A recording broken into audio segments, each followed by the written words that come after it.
Messieurs les élus, les représentants des associations, du monde éducatif, du monde économique, des forces de l'ordre et de sécurité, mesdames, messieurs, l'année 2023 a été marquée par un travail important en matière de prospective, déterminant pour l'avenir de la commune. Les deux dossiers les plus significatifs sont une étude de cadrage urbain dont l'objectif est principalement un bilan de la situation foncière et immobilière de la commune, usage, fonctionnalité des bâtiments, devenir de ses biens et de ses installations et mobilité. Cette étude, dont le but est d'identifier les opportunités qui nous permettraient de concrétiser un projet urbain d'ensemble, donc posté sur quand même du long terme. Autrement dit, composer un corps de vie fonctionnel, visible, avec les besoins en équipements publics et sportifs, tout en améliorant la mobilité et travailler sur le verdissement de la ville, et bien sûr la valorisation énergétique. Il s'agit d'imaginer Villars de demain, de permettre à la commune d'être en position de force et de renforcer son attractivité vis-à-vis des porteurs de projets privés mais aussi publics. Le choix des élus, suite aux différents scénarios, conditionnera la révision du futur PLU et bien sûr, les investissements communaux. L'autre étude fut une étude sur la dynamique commerciale, dont une enquête auprès des Villardois, près de 300 réponses, c'est-à-dire en bilan et les perspectives pour renforcer l'attractivité du centre et pour développer les polarités. À long terme, on parle bien de long terme, mais il faut le prévoir dès aujourd'hui, un réaménagement urbain nous semble obligatoire et la création d'une pénétrante seront nécessaires car le centre est isolé des flux, 15 000 véhicules jour sur la route départementale et peu qui rentrent à Villars. En matière de travaux, le projet majeur a été le lancement de l'extension du restaurant scolaire. Enfin, l'année 2023 fut encore une année compliquée. Ça n'arrête pas. Après une période de Covid sclérosante, la commune a subi un événement climatique majeur, la tempête de juillet. Cet événement malheureux a eu pour conséquence une refonte de nos objectifs de notre programme 2020, et ce, sans pour autant le remettre en question. Les thématiques restent présentes. Monsieur le maire, entouré de ses adjoints et des services, se sont investis sans compter afin de présenter aux élus des solutions en automne. Les membres du conseil municipal, minorité comprise, avec l'aide des services, se sont accaparés ces projets, les amendant et les transformant. Pour nous, ce point est déterminant et il a marqué 2023. Il montre la capacité de réaction de vos élus. Le challenge a été relevé. Nous avons toujours été dans l'action pour le bénéfice de notre collectivité. Ces événements viennent, comme par le passé, le prouver. On se rappelle de l'événement eau lors du premier mandat, au Potop, j'entends.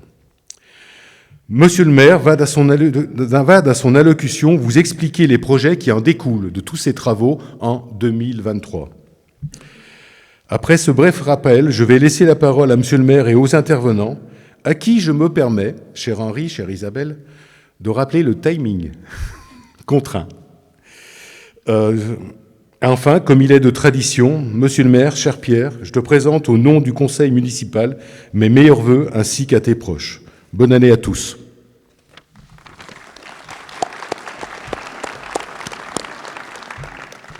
Merci, mon cher François. Voyez, là-haut, nous avons un chronomètre. Nous allons tâcher de nous y tenir. Bien, bonjour mesdames et bonjour messieurs. Je salue la présence de monsieur le conseiller départemental, mon cher Henri, d'un certain nombre d'élus du territoire, maires adjoints et conseillers municipaux, de la présidente de la communauté de communes, naturellement, du commandant du groupement d'Ombe, qui représente le centre de secours de Villars, et ainsi que monsieur le représentant des forces de gendarmerie, que je remercie également, les directeurs d'établissements scolaires, les mesdames et messieurs, les présidents et présidentes d'associations, et puis mademoiselle la maire junior, qui est derrière moi, et le conseil municipal jeune, mais également d'autres personnes que vous connaissez, que je vais mettre à l'honneur dans quelques minutes. Donc, mesdames et messieurs, en vos titres et qualités, soyez les bienvenus à cette cérémonie des vœux 2024. Donc, tout d'abord, je tiens à excuser nos collègues conseillers municipaux qui m'ont fait part de leur indisponibilité. Donc, Christelle Séminara, Sébastien Rognard, Patrice Noblet, Christiane Vallée et Marianne Roux. Voilà, François vient de vous retracer les actions qui ont pu être déroulées sur 2023 et les événements climatiques qui ont été évoqués par François nous ont obligés de modifier temporairement l'affectation de bâtiments communaux et de planifier rapidement leur remise en état, de revoir la gestion des calendriers des événements, dont certains ont malheureusement dû être supprimés. Malheureusement, les associations une grande partie des associations ont été impactées. Nous le regrettons. Nous avons fait tout ce qui était dans notre possible pour les accompagner.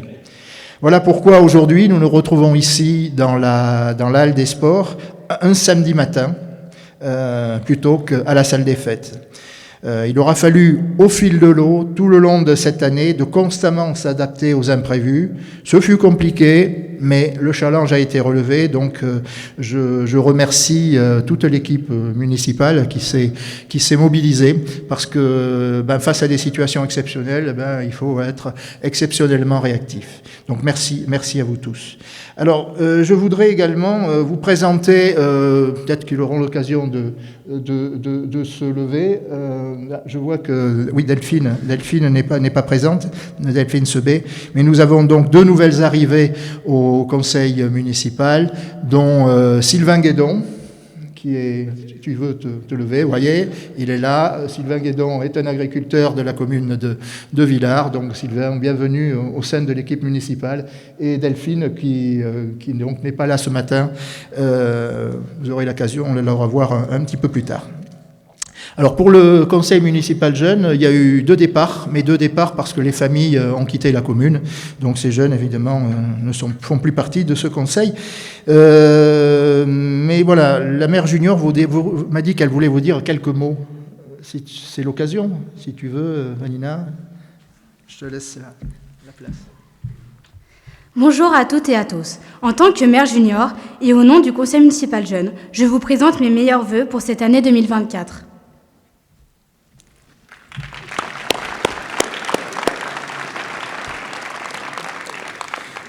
Donc, bravo au conseil municipal jeune, ils ont des projets, ils les réalisent, ils sont accompagnés par Stéphane Bernard qui est au bout. Vous voyez, il ne fait pas partie du conseil municipal jeune, hein. Vous l'avez repéré, je suppose. Enfin, en tout cas, Stéphane, merci pour ce travail auprès de notre jeunesse et surtout l'animation de ce groupe, et on peut vraiment en être fier. Alors, dans les autres jeunes, il y a d'autres jeunes que je voudrais saluer aussi, parce qu'ils sont engagés aussi très fortement dans un autre registre.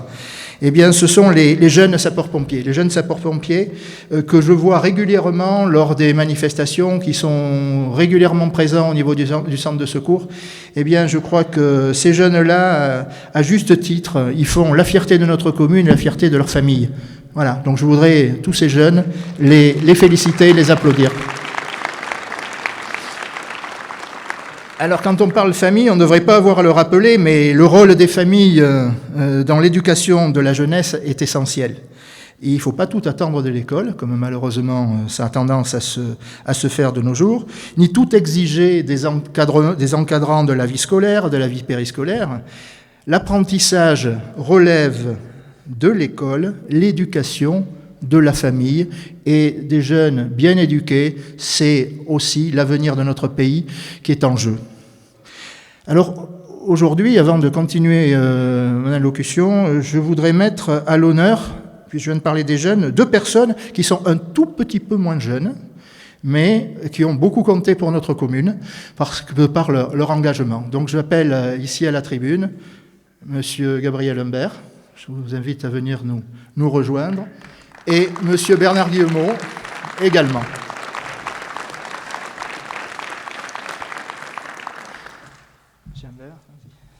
Bernard. Alors, pourquoi cette mise à l'honneur, me direz-vous? Eh bien, parce que l'engagement public qui a été le leur par le passé n'a pas été de tout repos. La vocation à s'engager pour l'intérêt général demande des efforts permanents, et je sais de quoi il s'agit. La durée de l'engagement communal est longue, c'est vrai, 6 ans pour un mandat, mais ces messieurs, ce n'est pas un mandat qu'ils ont fait, l'un comme l'autre, c'est 25 ans d'engagement pour la commune. Donc vous voyez quand même ce que ça peut représenter dans la vie d'un homme, plus qu'une génération. Eh bien, travailler pour une collectivité, c'est aussi lourd, certes, mais c'est aussi, de temps en temps, je crois, messieurs, des satisfactions. Des satisfactions du travail bien fait pour la collectivité. L'engagement public existe encore de nos jours, mais il est en perte de vitesse. Il est en perte de vitesse et il faut susciter l'intérêt. Parce que je vous garantis que les élus qui sont ici, tous les élus d'aujourd'hui, les élus d'hier, eh bien, ils le vivent avec passion. Et je crois que c'est ça que je voulais mettre à l'honneur aujourd'hui, parce qu'en plus, aujourd'hui, malheureusement, les élus, vous l'entendez sur les médias, nous sommes confrontés à des agressions, à des menaces, voilà. Et ça, c'est une perte de valeur, et cette perte de valeur-là, eh bien, je crois qu'il faut lui redonner, la remettre sur le devant de la scène, parce que le travail que nous faisons, ne le faisons pas pour nous, mais nous le faisons pour la collectivité. Alors, que ce soit dans toutes les strates de communes, quelle que soit leur taille, depuis 2020, on a constaté quand même un désengagement fort, et il n'y a jamais eu autant de démissions de maires, d'adjoints et de conseillers municipaux partout en France. Donc ça, c'est quand même un vrai problème, les élus étant dépités par l'ampleur de la tâche et parfois par le manque de soutien des services de l'État qui, bon, maintenant essayent de faire des efforts, certes, mais on a vécu des périodes difficiles et l'hémorragie, je vous dis, doit s'arrêter urgemment. Donc je tiens à réaffirmer le rôle central de la commune dans l'organisation politique de notre pays et donc l'essentialité des élus. Bon, on peut leur tirer dessus, être pas d'accord avec eux, ok, ça fait partie un petit peu de la vie politique, mais dans le respect. Ils ont une fonction de régulation pour faire vivre un territoire et ses habitants. Donc les élus d'hier qui sont ici ou d'aujourd'hui, ont œuvré ou œuvrent au-delà de leur sensibilité politique, parce qu'on n'a pas forcément la même sensibilité, mais on œuvre chacun à notre manière, avec nos méthodes, eh bien, pour le développement et l'amélioration de vos conditions de vie. Et M. Guillemot et M. Humbert en sont l'illustration. Et puis de toute façon, je vous assure, il y aura toujours du pain sur la planche pour les élus de demain. Voilà. Donc, messieurs, bien, je voudrais vous remercier et vous féliciter. Et puis, je vais en profiter pour vous remettre des médailles de la commune. Voilà. Donc, merci. Donc, d'abord pour Monsieur Humbert. Donc, la médaille d'or de la commune. Voilà, Monsieur Humbert. Je vous félicite. Merci, Monsieur le maire. Alors, Monsieur Humbert, je vais un peu retracer, alors vous allez me corriger si je dis des bêtises. Monsieur Humbert, 1983 à 1989, 1977. Ah, voilà, ça commence mal. Ça commence mal. Donc, 1977 à 1989. Tout à fait. Merci, Monsieur Humbert. Ah.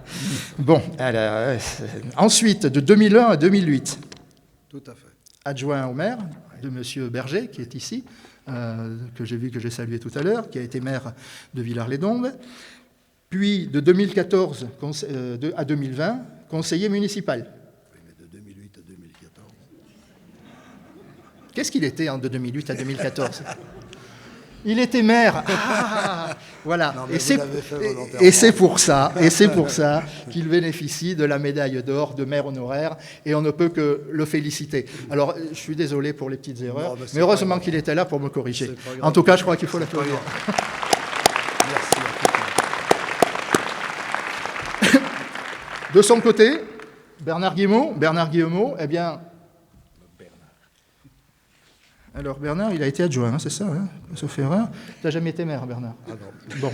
Donc lui, il aura la médaille d'argent. Alors vous savez, l'écharpe bleu-blanc-rouge des maires, eh bien, le maire a une écharpe avec des glands dorés et l'adjoint a des glands et des rangs argentés. L'écharpe, je précise, évidemment.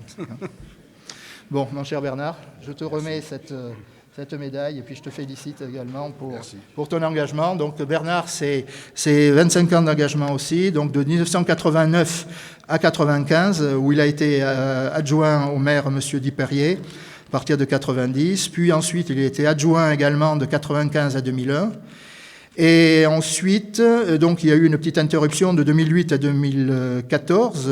Et en 2014, il était conseiller municipal pour redevenir adjoint sur mon premier mandat de 2014 à 2020.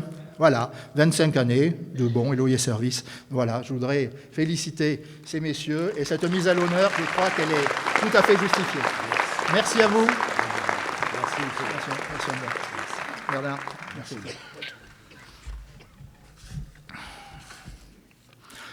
Donc 2023 est derrière nous. Vive 2024. Mais dans quel contexte socio-économique ? Si on peut considérer que le pic de la crise économique et énergétique est derrière nous, en 2024, la croissance ne sera pas mirobolante. Ne nous voilons pas la face. Les difficultés restent quand même aujourd'hui, le coût de l'énergie, l'inflation, donc l'impact sur le pouvoir d'achat. Une inflation qui se situait en moyenne aux alentours de 1,5% depuis les années 2000 et de 2003 à partir de 2023 à 2022, eh bien on était aux alentours de 6%. Donc cette année, la Banque de France annonce un ralentissement avec en moyenne 2,5% sur 2024. Donc ça sera un petit peu mieux, mais bon, on n'est pas encore sorti de l'auberge. Alors, il reste aussi une autre problématique que nous, communes, nous vivons au quotidien, c'est la problématique de l'emploi. Des offres existent, elles sont plutôt nombreuses, mais je crois qu'aujourd'hui, les gens ne placent plus la valeur travail au centre de leurs préoccupations. La commune, aujourd'hui, recherche depuis plus d'1 an des agents pour les services techniques, et nous n'arrivons pas à embaucher. Donc je profite aujourd'hui que vous soyez là pour lancer un appel.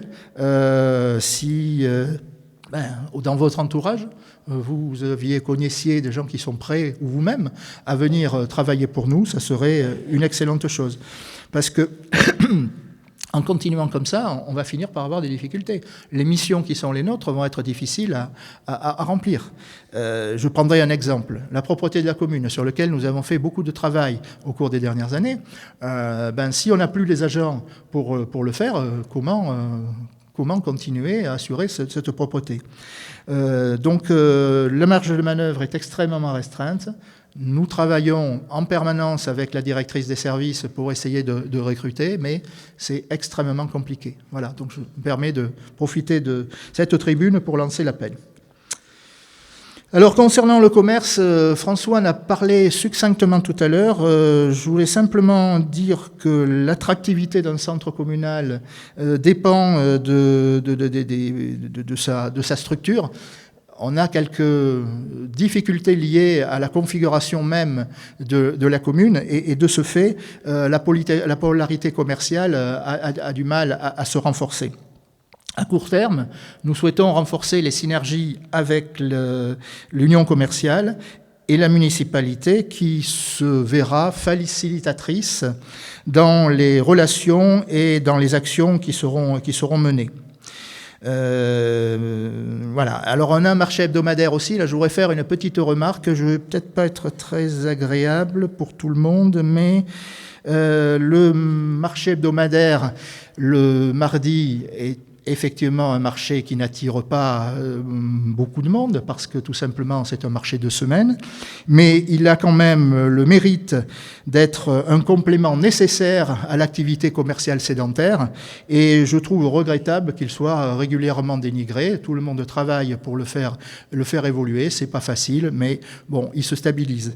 Donc voilà, l'article du 4 janvier sur le progrès en est un exemple. Je me demande même si cet article n'a pas été rédigé par un stagiaire du journal le lendemain du réveillon sous une pluie battante. Voilà, Madame Ginon. Par effet de bord, sachez que c'est toute l'activité commerciale et commerçante qui est stigmatisée. C'est, à mon avis, totalement inapproprié.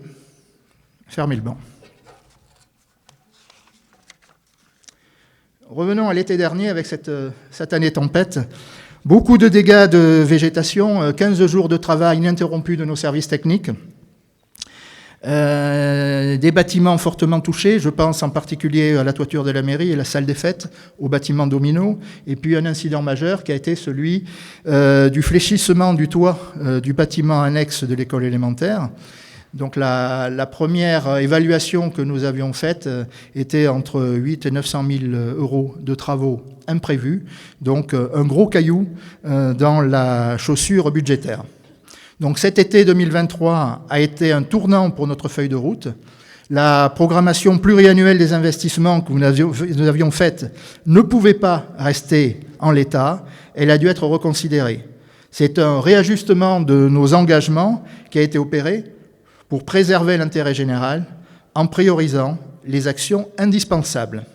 Ce fut également l'occasion de se réinterroger sur l'état de notre patrimoine communal afin de lui redonner de la visibilité, de l'améliorer et d'envisager de s'en séparer pour certains. Donc les élus ont abondamment été dans ce sens-là, et d'ailleurs je remercie la minorité municipale pour son soutien aussi.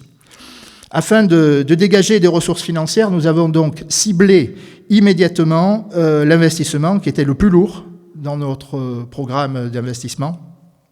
Et donc c'était le projet immobilier du centre social qui était prévu sur l'emprise foncière située autour de la Poix. Nous avons donc souhaité faire évoluer ce projet tout en permettant au centre social de continuer à fonctionner sans délocaliser ni le centre social ni le centre de loisirs qui accueille nos enfants au quotidien. Donc le phasage qui a été prévu s'étendra au-delà de notre mandat actuel. Il a été imaginé et il est en cours de finalisation. Il permettra donc au centre social de disposer des éléments indispensables dans les mêmes délais que le projet initial. Et il s'agira donc de réaliser un bâtiment évolutif en lieu et place de la maison Martin. Vous savez, c'est la maison qui est juste à côté du centre social, en face du centre de secours de Villars. Donc cette maison sera démolie et fera place à un bâtiment modulable. Donc l'aspect financier, il est bien moindre. Donc ça nous permet de dégager des moyens pour répondre aux autres besoins. Et puis, je dirais, ce qui est important également, c'est que, je vous ai dit, ça va aller au-delà du mandat actuel, donc au-delà de 2026. Donc, libre à l'équipe municipale suivante de continuer ce projet, de l'amender ou éventuellement de l'abandonner. Mais la première partie, la première phase, permettra d'être opérationnelle sur les besoins essentiels et minimaux de ce centre social et du centre de loisirs. Donc cette décision de l'été dernier ouvre d'autres perspectives à ISO-Budget, et en particulier de répondre à des besoins identifiés, de plus ou moins grande importance, mais qui n'étaient pas sur le dessus de ce que j'appellerais notre pile projet. Je pense en particulier à la réalisation d'aménagements sportifs. Ces besoins qui avaient été abordés lors de nombreux échanges avec les associations. Je pense en particulier au vestiaire du club de football, à l'espace de convivialité et buvette pour le basket, et enfin les tribunes pour le club de rugby. Donc ces projets vont démarrer sur 2024. Enfin, une extension de l'école élémentaire, parce qu'on s'est aperçu qu'en même temps que les dégâts qui avaient été occasionnés sur l'extension, que l'école élémentaire était, on le savait, mais on s'en est aperçu de façon encore plus criante lorsqu'on a dû déplacer les classes, il fallait la faire évoluer et lui donner un petit peu plus de ressources. Donc on va remplacer le vieux bungalow qui est au milieu de la cour, je crois que tout le monde a connu ce bungalow, par un bâtiment qui va permettre d'accueillir plusieurs classes et surtout la partie administrative, c'est-à-dire la salle des enseignants, le bureau du directeur, et puis des salles de stockage. La maîtrise d'œuvre vient d'être sélectionnée pour une réception en 2025. Donc voilà, nous travaillons pour qu'à la rentrée 2025 ou aux vacances de la Toussaint de 2025, cette extension soit disponible. Enfin, c'est la rénovation des façades de la mairie. Grâce à cette opération, nous allons enfin redonner des couleurs à notre mairie. Enfin, c'est quand même tout de même l'image de notre collectivité qui est en jeu. Alors, nous avions jusqu'à présent, depuis 2022, opéré à des mouvements dans ce bâtiment. Nous avions donc descendu l'accueil au rez-de-chaussée pour permettre aux personnes à mobilité réduite de pouvoir y accéder. Et puis en 2023, ce sont le CCAS, ce sont la police municipale, l'Action Jeunesse, qui a été également déplacé au rez-de-chaussée. Donc maintenant, il faut donner un peu plus de couleur à ce beau bâtiment qui est remarquable. Donc tout ça en garantissant l'accessibilité PMR, la proximité surtout avec une préoccupation majeure qui est celle de la qualité de nos services publics. Voilà. Donc, après les vacances de Pâques 2024, je pense que c'est un message que je voudrais passer à toutes les associations. Eh bien, en même temps que le retour en état de la salle des fêtes, à sa vocation initiale qui est justement celle d'être utilisée par les associations, nous procéderons à l'inauguration de l'extension du restaurant scolaire dont François a parlé tout à l'heure, qui était disponible depuis la Toussaint en 2023 et qui n'a pu être mis en service à cause du périmètre de sécurité autour du bâtiment. Alors j'espère simplement que depuis, Monsieur Ron, que j'ai vu tout à l'heure, gestionnaire du restaurant, que les couverts et les casseroles n'auront pas rouillé et qu'il pourra commencer son travail d'accueil des enfants dans des bonnes conditions. Enfin, l'offre culturelle, elle ne sera pas en reste non plus cette année. Nous travaillons au développement d'une offre culturelle pilotée par la commune. La fête de la musique, vous le savez, était quelque chose qui est ancré, qui a été professionnalisé depuis déjà plusieurs années. Et avec le lancement du Festival Villars en 2022, qui cette année s'est prolongé, avec une fréquentation que nous avons jugée insuffisante, mais qui malgré tout, la qualité artistique de ce qui a été proposé était de bon augure. Et je crois qu'aujourd'hui nous sommes sur la bonne voie, mais il va falloir travailler désormais à un nouveau format de cet événement pour pouvoir le faire évoluer et attirer plus de Villardois dans cet événement. Je ne développerai pas aujourd'hui les éléments budgétaires, mais je tiens à rappeler que Villars, et je le dis tout le temps, Villars est une commune qui dispose de peu de moyens financiers. Nous pouvons rêver à de nombreux projets, mais budgétairement, notre marge de manœuvre est restreinte. J'ai récemment reçu des courriers qui nous demandaient des équipements sportifs extérieurs à la mode d'un city park, mais un petit peu plus étoffé. J'aurais bien aimé pouvoir répondre positivement à ce genre de choses, mais il faut être réaliste. Il n'en reste pas moins que la gestion qui est la nôtre, en bon père de famille, permet d'engager l'indispensable, le nécessaire est programmé, quant au reste, il est traité ultérieurement. Il n'en est pas moins que vivre à Villars, et j'espère que vous serez d'accord avec moi, est agréable. Il fait bon vivre à Villars. Et vous y êtes en sécurité. Et la lutte contre l'insécurité, sachez que c'est une priorité constante de la collectivité et que M. Macon, mon adjoint à la sécurité, il met beaucoup d'énergie pour justement faire avancer et pour vous mettre dans des conditions acceptables. En complément, le dispositif participation citoyenne avec la gendarmerie est aussi un élément extrêmement positif qui permet de renforcer cette lutte. Malheureusement, évidemment, la délinquance de passage est toujours là. On y travaille. Je crois que vous avez des résultats à la gendarmerie, des véritables résultats grâce à ces outils. Mais bon, c'est une lutte et un travail permanent. Concernant les incivilités au quotidien, je crois que nous avons avancé sérieusement sur ce sujet-là. Je pense en particulier au comportement routier, au stationnement sur les trottoirs, aux déjections canines. C'est stabilisé aujourd'hui, c'est pas satisfaisant encore, nous devons encore y travailler. Et c'est une remise en question permanente et des actions permanentes, et nous y travaillons. Parce que je crois que la sécurité est la première de nos libertés. C'est elle qui permet, sur un territoire correctement sécurisé, d'aborder sereinement tous les sujets qui ont lieu à son développement, que ce soit le développement urbain, que ce soit le développement commercial, l'environnement et la mobilité.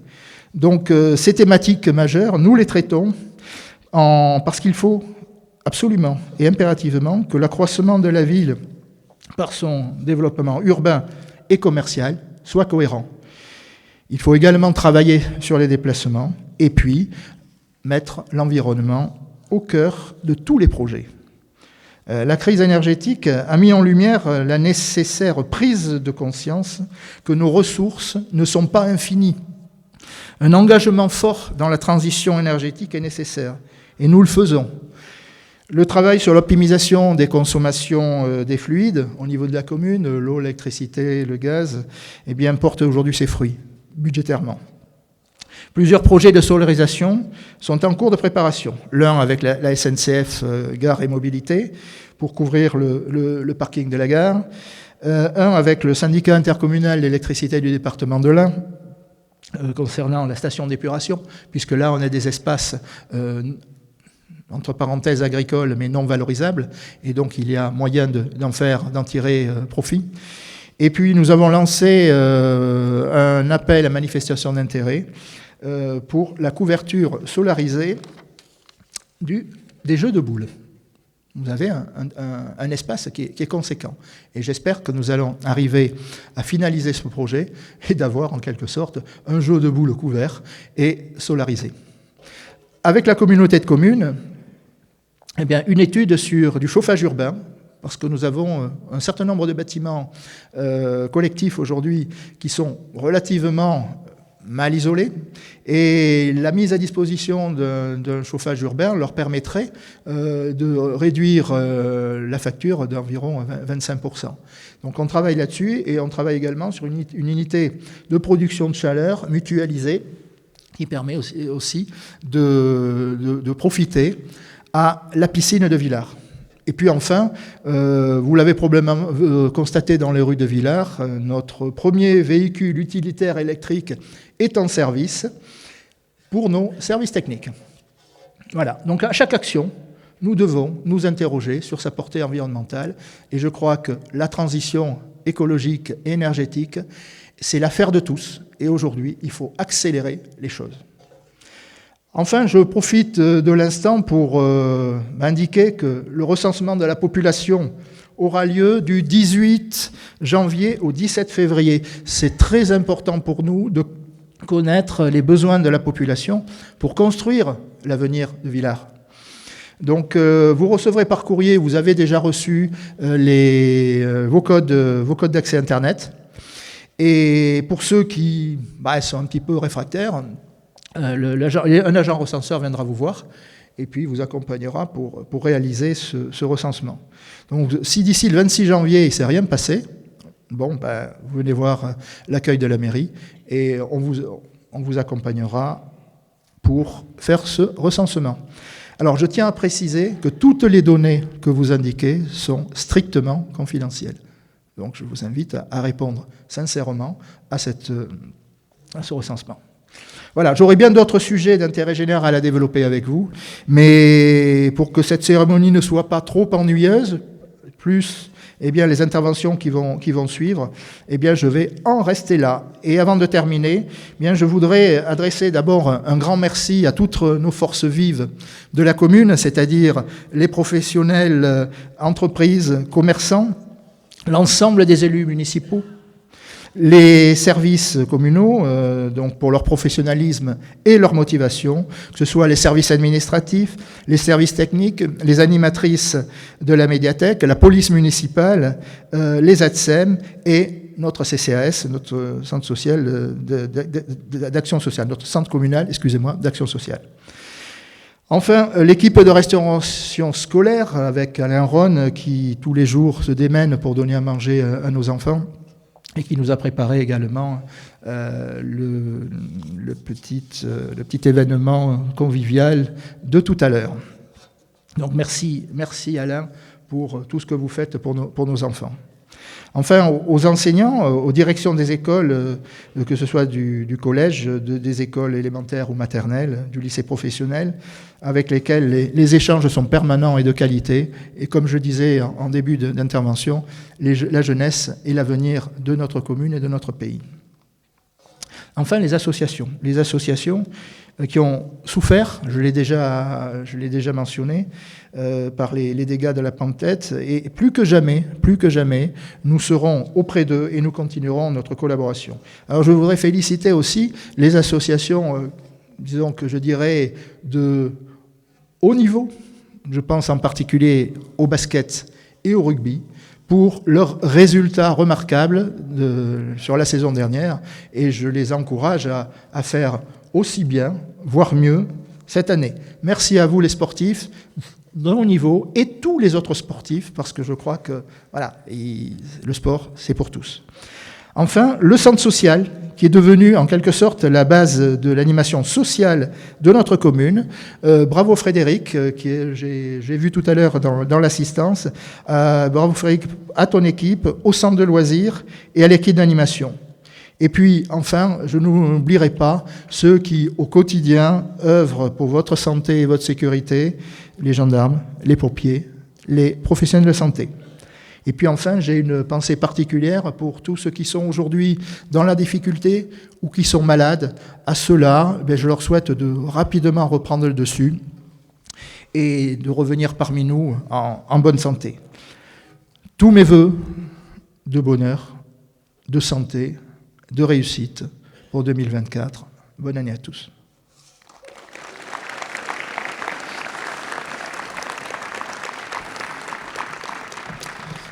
Je vais maintenant appeler Isabelle Dubois, présidente de la communauté de communes, qui va vous faire part du travail qui est en cours sur cette communauté de communes, qui est fédératrice de 36 communes sur un territoire large, et tout le travail qui peut être réalisé, parce que ça vous impacte vous aussi, puisque les retombées du travail communautaire, c'est aussi sur les communes. On n'en parle pas assez. Isabelle.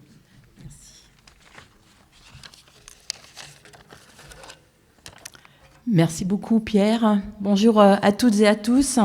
Alors, vous me permettrez de ne pas refaire le protocole. Mon maire l'a très bien fait. Donc, je vous salue bien évidemment toutes et tous en vos titres et qualités. Alors, merci bien évidemment, cher Pierre, de m'offrir ces quelques instants pour évoquer brièvement l'actualité et puis l'activité de la communauté de communes de la Dombes. Alors, le temps passe vite, puisque donc, cela fait 3 ans que je préside la communauté de communes de la Dombes. Me voici maintenant à un peu plus de la moitié de mon mandat. 3 années riches de rencontres, de projets et de réalisations. Des rencontres, effectivement, il y en a eu beaucoup en fin 2023, puisque j'ai entrepris le tour des 36 communes de notre territoire afin d'échanger avec vos élus municipaux, ce qui me permet de faire le bilan des actions de la communauté de communes, tout en étant bien évidemment à l'écoute de leurs retours et de leurs demandes. Des réalisations, il y en a eu. Nous avons voté unanimement un projet de territoire en 2021 et à ce jour, 90% des actions que nous avons donc mentionnées dans notre projet de territoire sont soit finalisées, soit en cours de lettres. En matière de transition écologique, Pierre en a longuement parlé. Pour ceux qui me connaissent, vous savez mon attachement à mon territoire et notamment à la Dombes. Aussi, je suis très heureuse en 2023 d'avoir obtenu le label Ramsar qui reconnaît enfin, j'ai envie de dire, la Dombes comme une zone humide d'intérêt international. Nous avons, nous, les dombistes, bien évidemment, conscience depuis longtemps du caractère exceptionnel de notre patrimoine naturel. Et puis, pour affirmer cette démarche, fin 2023, nous avons déposé un dossier de candidature à la Commission européenne pour un programme LIFE. Alors évidemment, ce programme ne vous parle certainement pas, mais en tout cas, ce programme nous permettrait d'obtenir des financements en grande partie européens et relativement conséquents, puisqu'on parle de 14 millions d'euros sur les 7 prochaines années pour la sauvegarde de nos étangs et de notre patrimoine naturel. Un autre projet qui me tient particulièrement à cœur, c'est la plateforme de tests agricoles AgroDombes sur la commune de Valin, à proximité d'un étang, et donc qui permet à un groupe d'agriculteurs volontaires d'imaginer et d'expérimenter de nouvelles cultures ainsi que de nouvelles pratiques en s'adaptant bien évidemment au changement climatique. Sous cette plateforme, nous travaillons en étroite collaboration avec la Chambre d'agriculture et le lycée Sibins à Misérieux. Et pour récompenser ce travail, puisque 2023 a été une année de récompense pour la communauté de communes de la Dombes, nous avons obtenu le trophée des territoires dans la catégorie innovation agricole durable, donc ce qui est relativement aussi remarquable pour notre territoire. Vous l'aurez compris au travers de mes mots, eh bien, le sujet agricole est un sujet qui me tient vraiment à cœur. Aussi, je me félicite en fin d'année, en conseil communautaire, de ce vote approuvant notre volonté de nous impliquer au sujet du foncier agricole, afin de favoriser la transmission des exploitations et faciliter l'installation des jeunes et des moins jeunes agriculteurs. Puisque force d'un diagnostic, aujourd'hui nous avons 50% de nos exploitations agricoles où les exploitants ont plus de 55 ans, 55 ans et plus, et dans ces 50%, 80% de ces exploitants n'ont pas de relais de transmission. Donc ça nous paraissait important, en tout cas ça me paraissait important de prendre ce sujet à cœur. La communauté de communes a également mis un fonds de concours d'1 million d'euros par an pour accompagner les communes en faveur de leurs projets dans la transition énergétique et écologique. Donc ce ne sont pas moins de 800 000 euros qui vont être donnés en financement pour les projets 2023. Un fonds d'aide également à destination des habitants avec vos projets énergétiques. Alors ce sont des projets qui sont normalement à déposer via un organisme du département de l'Ain, l'ALEC 1. Et ce qui me fait dire que vous n'êtes pas forcément au courant, puisque nous avons mis une enveloppe de 70 000 euros, et à peine 10 000 euros ont été dépensés. Donc je pense qu'avec mes vice-présidents, on va retravailler sur ce sujet, parce que l'idée, eh bien, c'est de vous accompagner, bien évidemment, dans vos dépenses au quotidien. Un mot sur l'eau. L'eau, bien évidemment, indispensable à la vie, mais qui se raréfie en Dombes. Malgré, effectivement, ce que nous observons ces dernières semaines, il a beaucoup plu. Nos étangs reprennent de la vigueur, mais ça n'efface en rien la question du réchauffement climatique et bien évidemment des sécheresses qui seront de plus en plus massives dans les années à venir. Pour cela, la communauté de communes porte un projet de territoire de la gestion de l'eau avec 9 autres communautés de communes. Alors il faut savoir que sur le département de l'Ain, il y a 14 communautés de communes. Donc vous voyez, porter ce projet de territoire avec 10 communautés de communes, c'est vraiment un projet ambitieux. Et l'objectif de ce projet de territoire, eh bien, c'est de sensibiliser tous les acteurs, c'est-à-dire vous et moi, les habitants, les agriculteurs, les pisciculteurs, les entreprises, les industriels, mais également les activités touristiques au partage de la ressource en eau. Concernant les sujets économiques, eh bien, nous avons également développé notre soutien au commerce de proximité avec des aides à l'investissement avec la région Auvergne-Rhône-Alpes et surtout la création des chèques de la Dombe, les chèques à Picado et notamment l'opération Écodombe. Alors peut-être que certains d'entre vous sont les heureux gagnants de notre jeu concours que nous avons fait en fin d'année. La communauté de communes a mis une enveloppe de 60 000 euros. Donc pour vous, les habitants du territoire, eh bien, ce sont 1200 personnes qui ont gagné un chèque cadeau d'une valeur de 50 euros à dépenser directement dans les commerces du territoire. Ensuite, bien évidemment, les entreprises, eh bien, c'est le poumon aussi dynamique de notre territoire. Nous créons également beaucoup d'événements, alors des after-work, afin de faciliter bien évidemment les échanges entre les entreprises du territoire qui, pris au quotidien, ne se connaissent pas forcément. Le forum de l'emploi, un challenge sportif et puis un magazine vraiment dédié aussi au monde entrepreneurial. Et puis nous avons réalisé le premier apéritif des commerçants en 2023.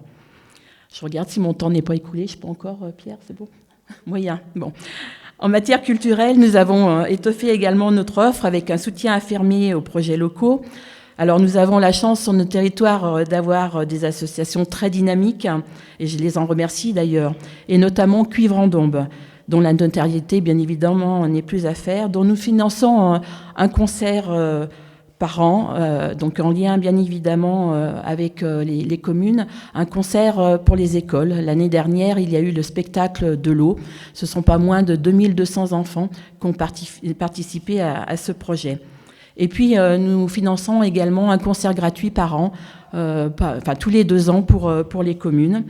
Et puis, nous avons également accueilli récemment le musée mobile, le MUMO, et qui était ouvert non seulement aux enfants, mais également aux habitants. Et il est venu sur la commune de Villars.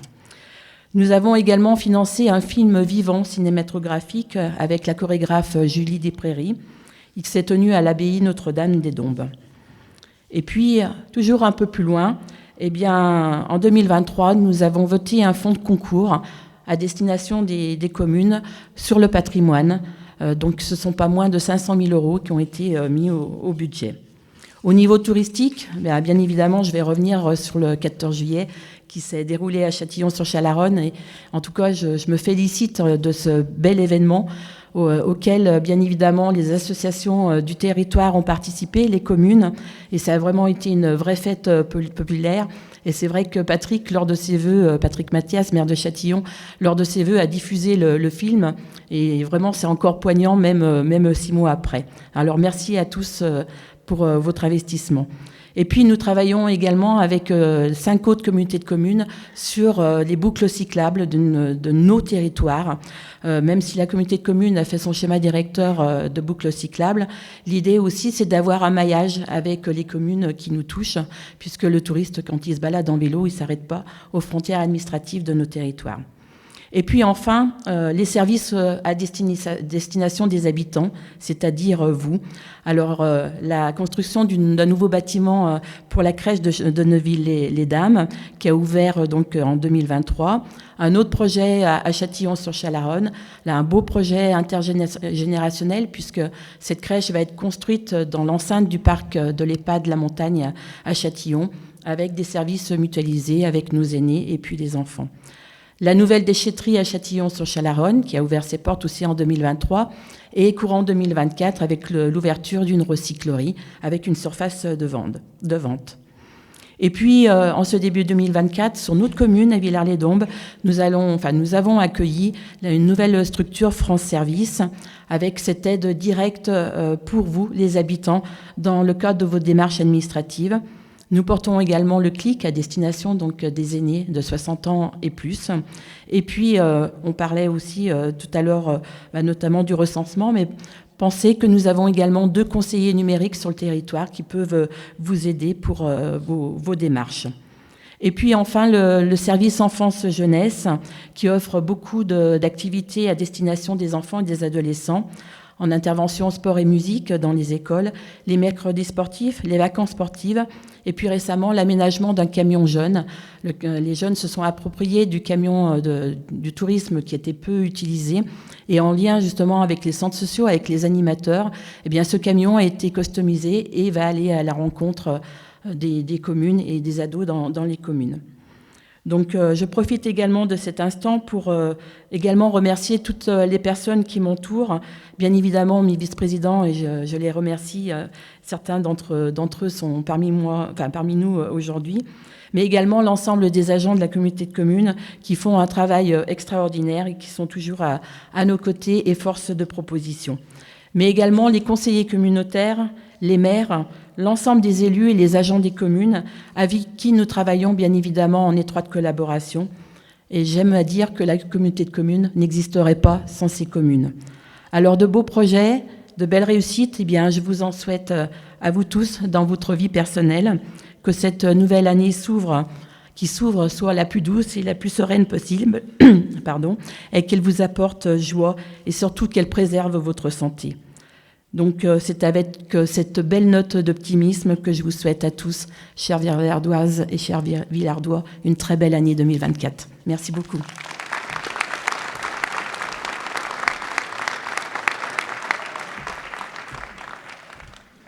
Monsieur le conseiller départemental, mon cher Henri, merci pour ta participation aujourd'hui. Monsieur le maire, c'est un plaisir de venir à Villars pour les vœux et puis bien entendu toute l'assistance qui est forte présente aujourd'hui. Alors c'est vrai que le département grossit de jour en jour puisqu'aujourd'hui nous sommes 663 000 habitants dans le département de l'Ain. Nous avons pris cette année 5 300 habitants, un petit peu moins que les autres années, c'était 6 000 habitants les autres années. Aujourd'hui c'est un peu moins, mais imaginez-vous que c'est la construction de la ville de Châtillon-sur-Chalaronne, que je salue le maire ici, de un peu plus de 5 000 habitants. Donc c'est vrai que ça, au département, il faut mettre les moyens en face. Donc les premiers moyens qui sont mis en face depuis l'année dernière, c'est le plan collège. Ce plan collège qui est important puisque on construit des collèges, bien entendu, dans les zones où il y a beaucoup de monde, c'est-à-dire le pays de Gex, la vallée de la Saône et du Rhône un petit peu, et où il y a une forte demande de collégiens qui arrivent, donc il faut pouvoir les accueillir. Et on a une autre problématique, c'est de refaire des collèges. Donc vous êtes au courant, c'est le collège de Villars-les-Dombes qu'on est après reconstruire, en sachant que le collège, juste pour une idée, un collège qu'on construit sur un terrain libre, c'est autour de 20-22 millions d'euros. Et là, aujourd'hui, sur le collège de Villars, nous sommes déjà à 23 millions d'euros et je pense qu'on va certainement dépasser encore un petit peu. Mais bon, il faut faire les travaux. C'était un des plus vieux collèges du département. Ensuite, on peut parler des pompiers, et ça aussi, c'est quelque chose d'important, puisque le SDIS, j'ai vu qu'il y en avait ici, ça permet surtout d'amener la sécurité pour les habitants, pour les accidents, et il a été mis en place un plan de formation pour nos pompiers il y a 3-4 ans, pour le feu, pour tous les catastrophes un peu climatiques, inondations et ainsi de suite, parce que les premiers qu'on appelle, c'est les pompiers dans ces genres d'incidents. Et on peut être fier, puisque nos pompiers ont participé cette année, il y a 3 sapeurs-pompiers qui ont participé au méga-feu au Canada. Je crois qu'il y en a un de Saint-Paul-de-Varax. Et un en Nouvelle-Calédonie, et 2 pompiers du département qui sont partis pour les inondations dans le Pas-de-Calais. Donc vous voyez que la formation paye. On a mis les moyens aussi au niveau matériel, et ce qui fait que nos pompiers sont opérationnels, et on peut les remercier, parce que moi je les ai vus l'année dernière sur un feu sur ma commune, avec une aire de service d'autoroute où il y a un stockage de gaz pour les poids lourds de 20 tonnes, enfin 20 000 litres. Et ben là, j'ai vu que l'expérience et le travail des pompiers étaient remarquables. Ensuite, le département aide ses communes, monsieur le maire. C'est vrai que Villars-les-Dombes, on essaye de répondre à vos problématiques, surtout que vous avez eu un incident cette année, je dirais climatique important. Donc on a essayé d'être à vos côtés. Alors c'est un investissement de 20 500 000 par an pour toutes les communes et les intercommunalités que le département aide sur l'investissement, soit des bâtiments, soit du réseau d'eau potable et de l'assainissement. C'est des choses importantes. On a parlé tout à l'heure, la présidente nous a parlé de la filière agricole et piscicole. C'est vrai qu'on est ici à Villars-les-Dombes, porte bien son nom, donc Villars-les-Dombes, les étangs. Aujourd'hui, c'est catastrophique puisqu'on va pêcher 1/3 des poissons par rapport aux autres années, autour de 300 tonnes au lieu de 1000 tonnes. Alors, on a 2 problèmes. On avait les pisciculteurs. Il y a eu un peu une réponse par le département puisque les gens, dès le printemps, ont arrêté de mettre de l'eau puisqu'on ne pouvait pas en mettre dans les temps. Malheureusement, il n'y en avait pas. Donc, ils ont mis des cultures, mais ça n'a pas sauvé les meubles complètement, mais il y a aussi le problème derrière, c'est-à-dire de nos transformateurs et de la commercialisation du poisson, en espérant que le consommateur ne se détournera pas de la carpe, nos bons filets de carpe qui aujourd'hui, c'est quand même quelque chose d'important. Un autre dossier qui est important pour nous au département, c'est les réseaux routiers. C'est 4500 km de routes dans le département. Alors on peut être fier parce que depuis quelques années, je crois que les routes ont été refaites correctement. Il y a encore des portions à refaire, mais ça fait partie du plan, du programme qui va se poursuivre. Mais depuis quelque temps, on a un gros problème de gestion des chutes de pierres en montagne, suite aux sécheresses, suite aux inondations qu'on a eues il y a quelque temps. Et ça, c'est quand même quelque chose qui occupe nos services qui sont très bons là-dessus, bien sûr, puisqu'ils vont aussi dégager les roches comme la neige quand c'est l'hiver. Et c'est un travail qui n'est pas toujours facile et il faut sécuriser ces routes. Création aussi de passages pour les animaux.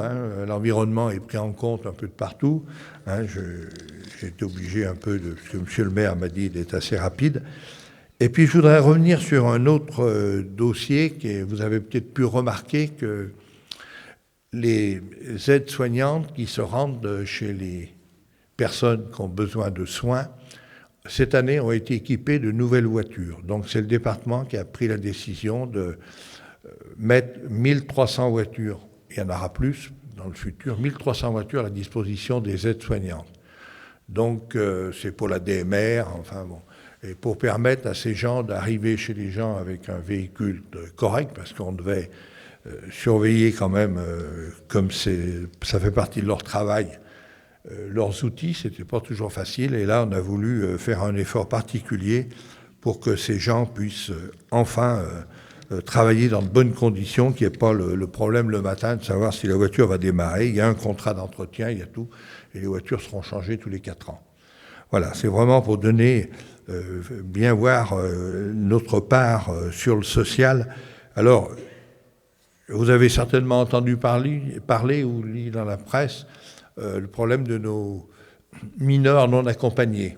C'est vraiment un problème compliqué d'un point de vue humain, parce que c'est des gens, et je crois qu'à Villars, vous en avez. Le département, on ne sait pas ce qui s'est passé, mais on a eu un afflux terrible de mineurs non accompagnés, même de départements plus haut sur le territoire, les gens revenaient dans le département de l'Ain. C'est soit qu'on fait bien notre travail, soit qu'il y a eu autre chose. Et je parle sous le couvert de mon collègue Patrick Mathias, on a mis tous les moyens qu'il fallait faire, mais il arrive un moment, on a accueilli 150 mineurs non accompagnés de plus en 2 mois. Il a fallu prendre des décisions, c'est-à-dire trouver des logements pour les loger, trouver des animateurs, et bon, en plus, ça coûte de l'argent, et ça a été compliqué, mais donc c'est pour ça que le président a alerté le président de la République, et donc les ministres les ont reçus pour essayer, alors ils sont partis, les ministres qui les ont reçus, mais il y en a d'autres, bon, donc pour essayer de trouver une solution. Pas toujours évident. Alors, tout à l'heure, vous avez parlé du Tour de France, et c'est vrai qu'au niveau du tourisme, et c'est important ici à Villars-les-Dombes, le tourisme, c'est vrai que les gens, dans la nature, moi j'ai entendu dire, pourquoi vous mettez de l'argent pour accueillir ou pour un départ de Tour de France ou une arrivée, quand ça peut arriver. Il y avait 2 étapes indinoises cette année, puisqu'une étape complètement indinoise, départ de Châtillon pour le Grand Colombier, qui est aujourd'hui un site exceptionnel pour les grimpeurs, et une autre arrivée à Bourg-en-Bresse. Alors, c'est vrai que quand on voit le Tour de France, c'est quand même la 2e manifestation sportive au monde, derrière la Coupe du Monde de football. En plus, c'est gratuit pour les gens qui regardent l'étape. C'est vrai qu'ils passent des fois un peu vite, mais bon, ça permet quand même de aussi faire rayonner le département. Et je ne sais pas si vous avez remarqué, ceux qui ont regardé la télévision à ce moment-là, et c'est repassé après, on a pu voir, bien sûr, Villars-les-Dombes, le Parc des Oiseaux, Ars-sur-Formans, l'abbaye des Dombes. Donc ça fait quand même une publicité importante pour notre département. Et c'est vrai qu'au niveau tourisme, on peut dire que cette année a été une très bonne année sur le département, puisque je préside le Parc des Oiseaux et nous avons on n'a pas battu le record des entrées, mais nous avons fait un chiffre d'affaires exceptionnel sur le parc, et donc le tourisme est bienvenu ici dans la Dombe. Alors ce qui nous manque un petit peu, c'est l'hôtellerie, hein. Alors donc c'est vrai qu'avec mes collègues administrateurs, on est après réfléchir pour pouvoir accueillir sur le Parc des Oiseaux peut-être de l'hôtellerie. Voilà, donc c'est un grand dossier. Voilà, je ne veux pas être bien plus long, je vais juste donc excuser, vous n'avez pas eu de chance, vous avez eu moi aujourd'hui, vous n'avez pas eu Alexandrine, mais elle est sur une autre commune. Hein. Donc, mais elle s'associe avec moi pour que vous le voyez, que hier comme aujourd'hui et demain, nous agissons de toutes nos forces en faveur de l'unité, du rayonnement, du développement de l'Ain. Il faut garder notre esprit de cohésion et le montrer. Nous vous adressons nos meilleurs vœux pour l'année qui s'ouvre, d'abord des vœux de santé, car au fond c'est le plus important. J'espère également que 2024 sera pour chacun une année de sérénité, de moments privilégiés et d'épanouissement, tant personnel que professionnel. En un mot, une année de bonheur. Merci.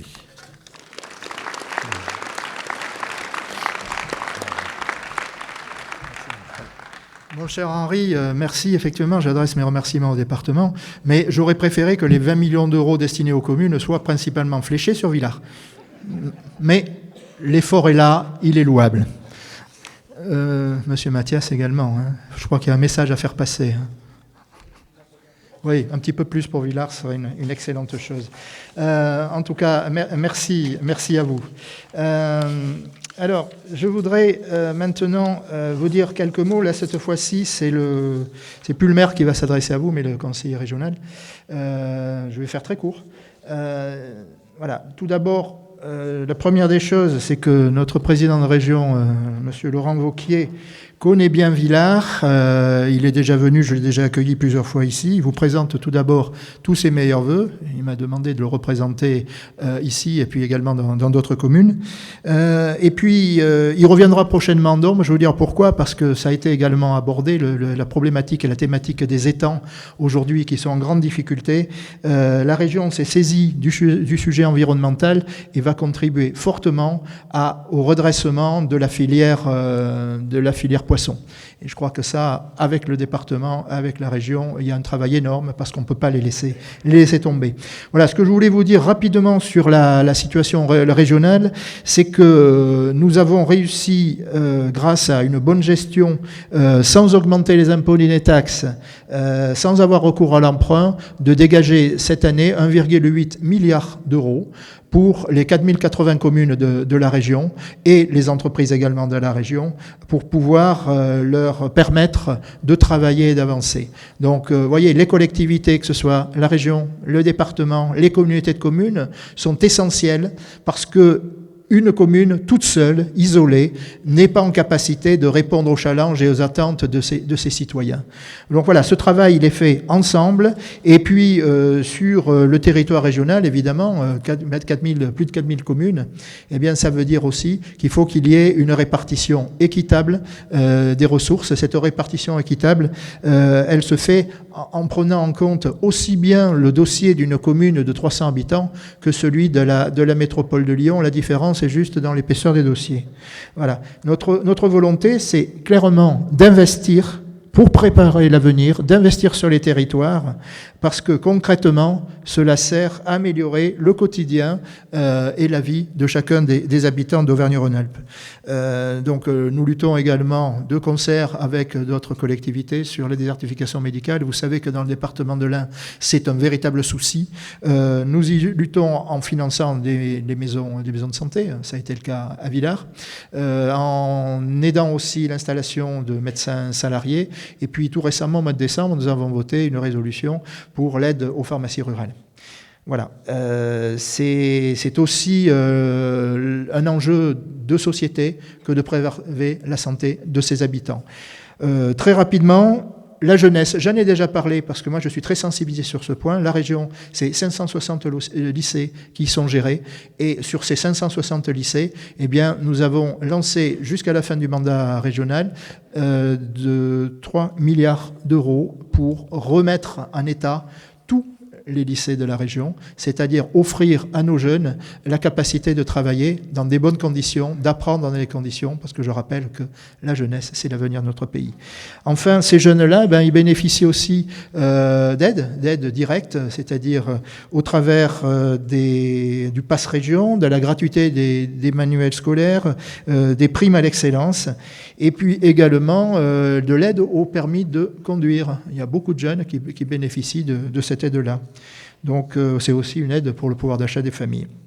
Enfin, je crois qu'on est tous d'accord, je crois qu'on l'a tous dit, que ce soit Isabelle, Henri, moi-même, aujourd'hui, toutes les collectivités travaillent sur l'environnement et la transition énergétique, c'est aujourd'hui une obligation et la région a mis le paquet là-dessus pour justement s'adapter et répondre aux défis du dérèglement climatique.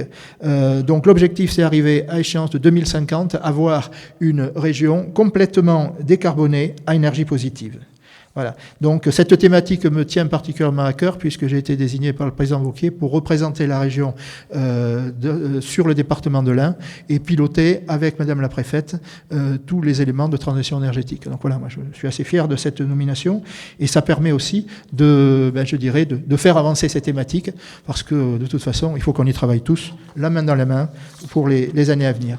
Enfin, je crois que la région aussi, c'est une entité qui développe une grande politique sportive ambitieuse, que ce soit à destination des clubs, de l'excellence du haut niveau, mais également des manifestations de grande importance.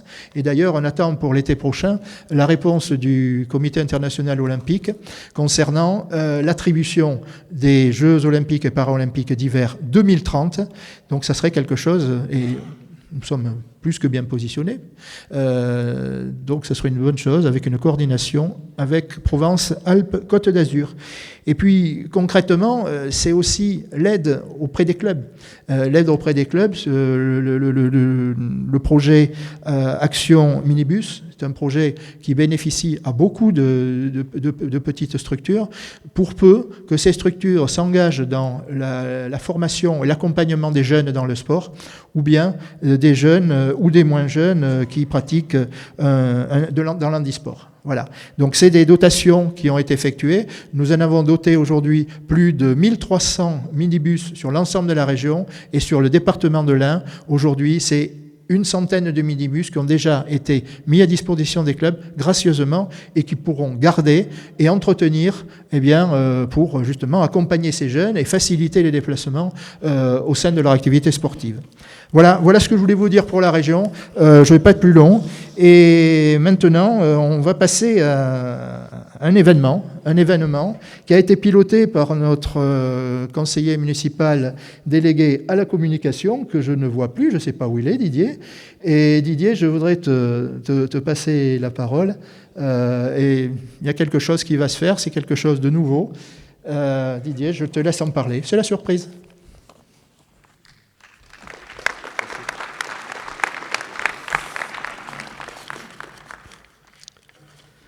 Bien.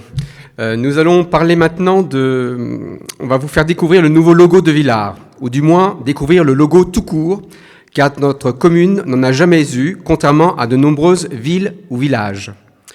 Cet oubli sera bientôt corrigé. Mais avant de vous le révéler, voici une précision très importante sur la différence entre un blason et un logo. Le blason actuel de Villars, historiquement défini comme suit, bandé d'or et de gueules de 6 pièces, est un sceau officiel qui représente le passé immuable de la ville et ce qui l'a construite. Le blason est donc chargé de signification pour tous les habitants et ceux des alentours. Il est attaché au nom de la commune et sert de repère et d'appartenance à la communauté et traverse les époques.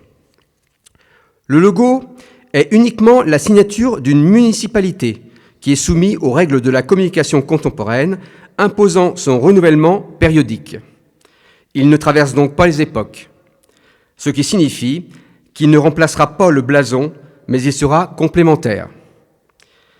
J'ai demandé à une artiste peintre villardoise, Chris Fro, de créer un tableau abstrait à partir des valeurs de Villars. Ce tableau a ensuite été vectorisé et numérisé pour devenir le logo officiel. Le tableau, donc le logo original, sera prochainement exposé à l'accueil de la mairie. Si vous voulez maintenant, vous tournez vers la droite. Monsieur le maire.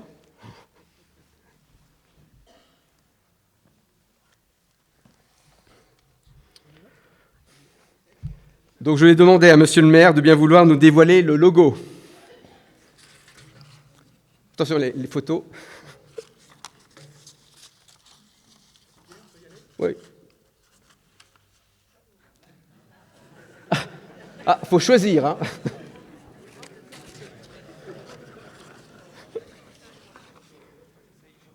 Ouf, ça a tenu. Voilà.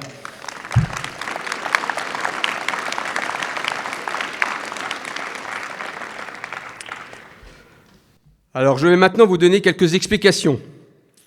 On parlait tout à l'heure d'un tableau abstrait. Au centre, nous reconnaissons un étang, partiellement vidé, comme avant une pêche, et non fermé, pour représenter le tout. Le V représente à la fois Villars, mais aussi la faune et la flore. Cet ensemble désigne la ruralité, le paisible, les traditions, la nature. Ensuite, la partie centrale, orangée, représente la communication dans toutes ses dimensions. Mobilité, avec la route, la voie de chemin de fer, mais aussi la communication média et hors média. J'ouvre maintenant une parenthèse. Je profite de l'occasion pour faire la publicité du Canard Villardois, qui est le seul journal audiovisuel dans le département. Vous pouvez le découvrir, ce journal mensuel, sur YouTube en tapant le Canard Villardois. Et aussi un grand merci à toute l'équipe rédactionnelle, Véronique Perrol, Agnès Dupérier, Jacqueline Berthet, Jérôme Saint-Pierre et Dominique Venet pour les 22 éditions réalisées à ce jour. Et je referme la parenthèse. Le troisième élément, de couleur bleue, représente les forces vives de notre commune. Jeunes, moins jeunes, nouveaux Villardois et anciens, associations, commerçants. L'ensemble de ces trois dimensions pousse Villars dans un développement dynamique et harmonieux. Cette représentation fidèle à un tableau créé par une artiste locale ajoute une touche personnelle à notre identité visuelle. Je vous remercie.